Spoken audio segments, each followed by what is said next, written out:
should walk fearless in the open. Lestat has joined with Akasha. He's lost to us now.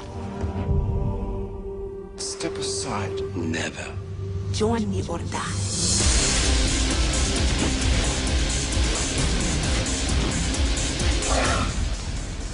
All she wants is hell on earth. We must fight Akasha.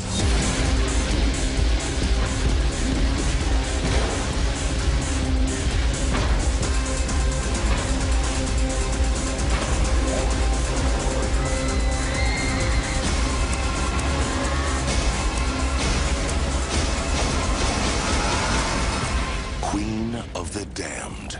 Come out, wherever you are.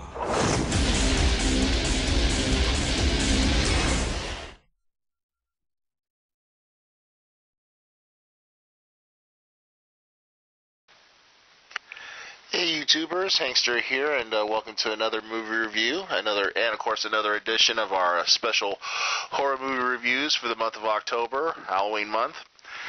And today we're going to be focusing on the sequel to 1994's Interview with a Vampire with 2002's Queen of the Damned, starring Stuart Townsend, singer Ilea, and Paul McGann. Now, of course, oddly enough, it would take another 8 years since the release of the original Interview with the Vampire for a sequel of it to come into theaters. And the interesting root is that, unlike current movies based on books, which usually split one of the books in two, this time they combine two stories. They combine the movie, of course, combines the story of both the vampire Lestat and the Queen of the Damned, both written by Anne Rice. And of course, the movie basically has a perfect blend of both stories.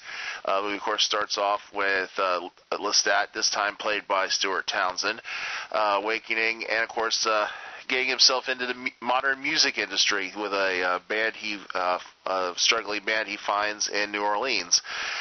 He, of course, becomes open with what he is, of course, a vampire, and, of course, winds up angering the vampires around the world to the point of them wanting to kill him because he has broken their code of secrecy and being in hiding and all. Of course, his music has done also another bad thing. He, of course, has awakened the original vampire, the Queen of the Vampires, Akasha, an ancient queen of Egypt, who has now risen from her rest as a statue, and is now about to bring a plague of death amongst not just humans but vampires as well. Of course, while this is going on, a mysterious group of ancient vampires have organized to stop Akasha, and of course everything is being followed by a group of humans known as the a secret society who follows supernatural events, including, of course, vampires. Leah, who, of course, plays the role of Akasha, the Queen of the Damned, of course, got much publicity for taking on this role. She, of course, was just an up-and-coming singer at the time. Of course, tragically, like what happened to River Phoenix during the filming of Interview with the Vampire, shortly after filming her parts for Queen of the Damned, she, of course, was killed in an airplane accident. I believe it was shortly after a video shoot that she was doing. It's interesting nobody's ever attributed a curse, being that two people have already died during involving the productions of the Vampire Chronicle movie series. Now, you might recognize the name Paul McGann. He, of course, to the world of Doctor Who fans, of course, played the role of the 8th Doctor in the 2-hour Doctor Who television movie, which, of course, broadcast both on the BBC and the United States back in 1996. So there's a little bit of a tinge of Doctor Who thrown in here. Pretty much, I just realized that myself. I said, "Oh my God, it's the Eighth Doctor."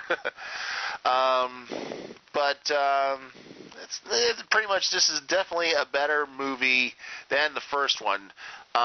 Even though the first one was really good, this one does have the second one does have its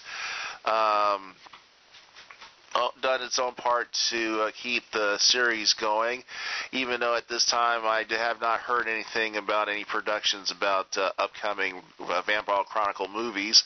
Of course, obviously the next one would be Tales of the Body Thief. It was an interesting way that they blended two books together, moving from one book into the other book without drawing it into, more than a standard length of a movie.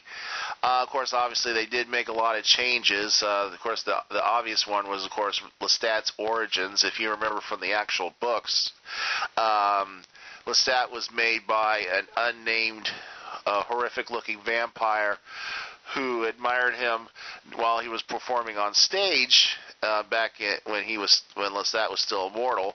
They, of course, altered the storyline to have the character Marius, who, of course, Lestat was looking for in the Vampire Lestat storyline, as the one who made him. And it was basically still Lestat's ally in this movie. Of course, in all this, there is a young woman who, of course, is part of the Telemasca group, who, of course, draws herself more and more into the vampire society.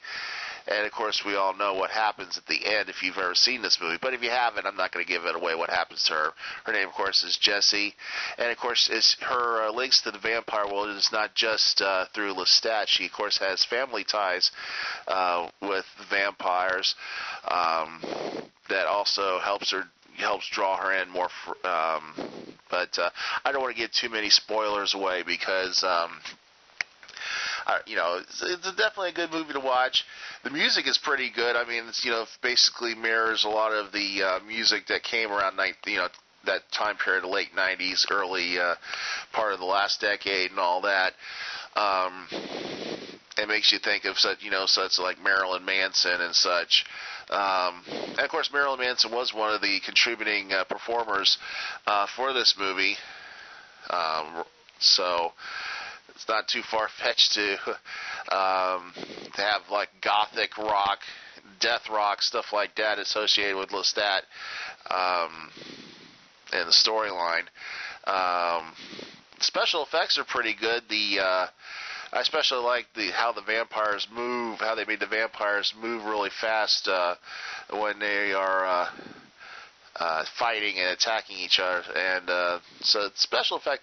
Of course, compared to the original movie, of course, obviously it's been almost a decade. Computer effects have improved and all. But and all. And, of course, the major question is, who do I think it played a better Lestat? Well, though Tom Cruise did play a good Lestat, I believe Stuart Townsend did a better job. He, of course, as you know, in the Interview with the Vampire was basically drawn from Louis' point of view.